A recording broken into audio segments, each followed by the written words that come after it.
Assalamu alaikum friends and welcome to my YouTube channel Literature by Twins. In today's lecture we will be discussing a short story The Optimist, which is written by Bina Shah, a Pakistani writer. Well, before starting the video, please subscribe to my channel and press the bell icon for more videos. Well friends, The Optimist एक family की story है and the family is divided between Pakistan and Britain. So इस story में हमें clash of culture, hybridity and assimilation का theme देखने को मिलेगा. इसके साथ साथ ये स्टोरी एक सोशल सेटायर भी है, a satire that is directed at the forced arrange marriage. Well, arrange marriages में दुल्हा और दुल्हन शादी से पहले आपस में नहीं मिलते. उनको जस्ट एक तस्वीर दिखा दी जाती है as an introduction and that's all. तो इन एलिमेंट्स को बीना शाह ने एक मॉडर्न फैमिली पर अप्लाई किया है, जिसमें अरेंज मैरिज तो है ही, लेकिन किस तरह से एक पाकिस्तानी यंग मैन जो है वो अपनी कज़न की फ़ोटोग्राफ देखकर उसके प्यार में मुब्तला हो जाता है. तो स्टोरी फर्स्ट पर्सन नरेशन में है and the characters are narrators of their experiences of their lives. So the first part is narrated by Adnan, then there is narration by Rahila, and at the last there is again narration by Adnan.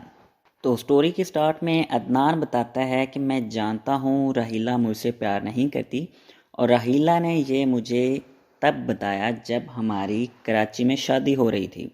तो निकाह के time उसने मुझसे कहा कि मैं तुमसे नफ़रत करती हूँ. स्टेज पर लोग मुबारकबाद देने आ रहे थे, तो उनके शोर की वजह से मुझे सही से आवाज़ नहीं आई.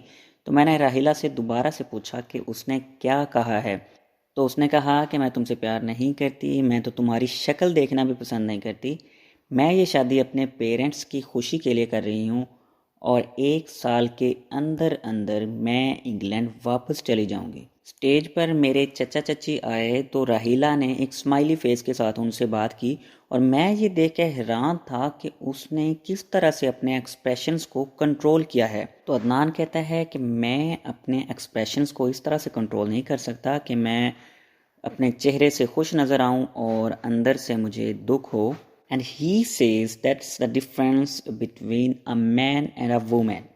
खैर, चचा चची के जाने के बाद राहिला ने मुझे इंग्लिश, उर्दू और पंजाबी में ऐसी ऐसी गालियाँ दी कि मैं सोच भी नहीं सकता था कि इंग्लैंड में रहने वाली लड़की इस तरह की लैंग्वेज भी यूज़ कर सकती है. फिर अदनान अपने बारे में बताता है कि मैं जुलाई में पैदा हुआ, the sign of Leo, the optimist. और वो कहता है कि मेरे और राहिला के दरमियान सब कुछ ठीक हो सकता है. एक दिन वो मुझसे ज़रूर प्यार करेगी अगर वो मुझे एक चांस दे. तो मैं राहिला को काफ़ी अरसे से प्यार करता हूँ, और मुझे अब भी याद है जब मैंने उसकी पहली दफ़ा तस्वीर देखी तो उसने सी ग्रीन शलवार कमीज़ पहनी हुई थी. वो बहुत ज़्यादा प्यारी लग रही थी और मुझे उससे प्यार हो गया. फिर अदनान बताता है कि 27 ईयर्स मेरी एज हो गई है और मेरी अब तक शादी नहीं हुई. तो मेरे अब्बा अम्मा परेशान हैं इस बात से. तो एक दिन मैंने अम्मा और अब्बा से कहा कि मैंने शादी करनी है. तो अम्मा ने पूछा कि किससे करनी है. तो अम्मा ने ये सवाल इसलिए पूछा था क्योंकि उनको डर था कि कहीं लड़की शिया फैमिली से तो नहीं, या उसका रंग काला तो नहीं है. Well, this is conservative thinking of Pakistani parents. तो मैंने अम्मा से कहा कि अम्मा मैंने राहिला से शादी करनी है. अम्मा ने पूछा राहिला फारूक और आमिना की बेटी जो इंग्लैंड में रहते हैं. तो मैंने कहा जी अम्मा, मैंने उसी से शादी करनी है. तो अम्मा अब्बा बहुत ज़्यादा खुश हुए, उन्होंने मुझे प्यार दिया, और अम्मा ने कहा कि मैं आज ही बात करती हूँ आमिना से. तो साथ ही अम्मा और अब्बा ये बातें करने लग गए कि आमिना और फ़ारूक ने अपनी बेटी को इंग्लैंड में भी पाकिस्तानी कल्चर के मुताबिक पाला होगा, वो अच्छी सोनी और सुंदर सुशील वगैरह होगी. फिर अदनान कहता है कि अम्मा ने राहिला की तारीफ़ों के पुल बांध दिए, और इसके साथ अदनान की नरेशन ख़त्म होती है.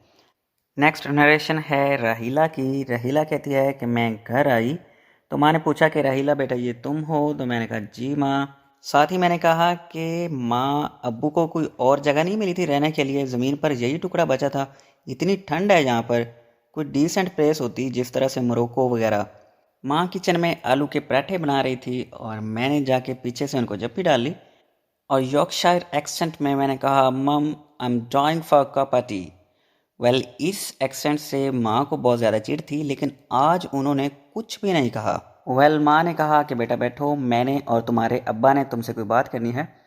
तो मैंने कहा जी बताएं क्या बात करनी है। खैर कुछ देर बाद उन्होंने मुझे बता दिया कि बेटा हमने तुम्हारा रिश्ता तय कर दिया है। तो मैंने हैरान होकर पूछा किससे? तो माँ ने कहा कि कराची से तुम्हारी चाची की कॉल आई थी और उनके बेटे अदनान से हमने तुम्हारा रिश्ता पक्का कर दिया है। खैर मैंने मम डैड से कहा कि अप्रैल फूल अभी दूर है, तो ये किस तरह का मजाक है? तो उन्होंने कहा ये मजाक नहीं, यही हकीकत है।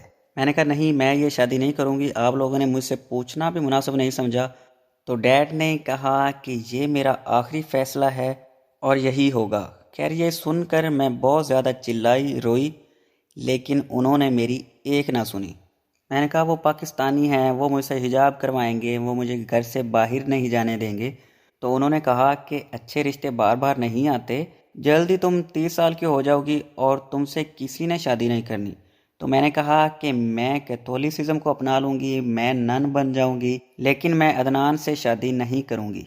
मम डैड ने मुझे घर में बंद कर दिया। हर रोज़ उन्होंने मुझसे यही बात की, उन्होंने मुझे समझाया, लेकिन मैंने उनको इनकार ही किया। एक संडे मेरी बड़ी बहन नाहिद किचन टेबल पर बैठकर रो रही थी, तो मैंने रोने की वजह पूछी तो उसने कहा कि अम्मी को हार्ट अटैक आया है, डैड ऑलरेडी वहीं पर हैं। तो मैं और नाहिद भी ग्लेनफील्ड हॉस्पिटल पहुंच गए। खैर उसके बाद उन्होंने मुझे शादी के लिए राज़ी कर लिया और 2 माह बाद अपनी फैमिली के साथ पाकिस्तानी जाने वाले प्लेन में मैं सवार थी। And I kept a magazine in front of me but the words blurred before my eyes and nothing I read registered in my brain. यहाँ पर राहिला की नरेशन ख़त्म हो जाती है। इसके बाद अदनान की नरेशन स्टार्ट होती है। अदनान बताता है कि शादी की रात राहिला ने मुझे अपने करीब भी नहीं आने दिया। वो इतनी बेरहम निकली कि उसने सारा कंबल खुद लपेट लिया और सारी रात ठंड लगने की वजह से मेरी तबीयत ख़राब हो गई। और राहिला की तरफ से मेरे लिए शादी का तोहफ़ा यही खांसी ज़ुकाम था। घर में सबके साथ राहिला का बिहेवियर ज़बरदस्त था, लेकिन मुझे वो इस तरह से देखती थी जिस तरह से मैंने उसके पैसे देने थे। फिर टाइम गुजरने के साथ अदनान और राहिला के दरमियान सब कुछ ठीक हो गया। And then Adnan explains about his sex life. Weekend पर राहिला की फैमिली ने इंग्लैंड वापस जाना था और मैं और राहिला उन्हें छोड़ने के लिए एयरपोर्ट गए। एयरपोर्ट पहुंचने पर राहिला ने मुझे कहा कि क्या तुम गाड़ी में इंतज़ार कर सकते हो, मैंने अपने पेरेंट्स से थोड़ी प्राइवेट बात करनी है। तो मैंने कहा ठीक है। मैंने गाड़ी पार्क की और मैं गाड़ी में ही इंतज़ार करने लगा। मैंने गाड़ी में म्यूज़िक ऑन किया और राहिला के साथ गुजरे हुए टाइम को याद करने लगा। 5 मिनट गुजरे और फिर 10 और फिर Dubai to London departure announcer की वॉइस ने मुझे डे ड्रीमिंग से जगा दिया। मैंने गाड़ी से बाहर देखा, वो लोग जा चुके थे, लेकिन राहिला कहीं पर नज़र नहीं आ रही थी। मैंने सोचा मैकडोनल्ड से कुछ लेने के लिए चली गई होगी। 20 मिनट गुजरे, फिर 30 मिनट गुजरे, तो फिर मैं समझ गया कि राहिला भी यहाँ से चली गई। अब मैं घर तो जाना नहीं चाहता था, ना मुझे यकीन हो रहा था कि वो मुझे छोड़कर चली गई है। लेकिन मैं बैड लक पर यकीन नहीं रखता। मैं इंग्लैंड जाऊँगा, मैं राहिला को ढूंढूंगा, मैं अपनी ये ट्रैवल एजेंसी वाली जॉब छोड़ दूँगा, इंग्लैंड में एज अ टैक्सी ड्राइवर काम कर लूँगा, लेकिन रहूँगा राहिला के साथ और मैं उसे बताऊँगा कि मैं उससे कितना प्यार करता हूँ। इसके साथ ये स्टोरी ख़त्म होती है। अगर नरेशन पसंद आई है तो वीडियो को लाइक करें, शेयर करें और कमेंट सेक्शन में ज़रूर बताएं कि आपके जहन में इस स्टोरी के थीम्स क्या हैं। तो मिलते हैं अगली वीडियो में, तब तक के लिए अल्लाह हाफिज़।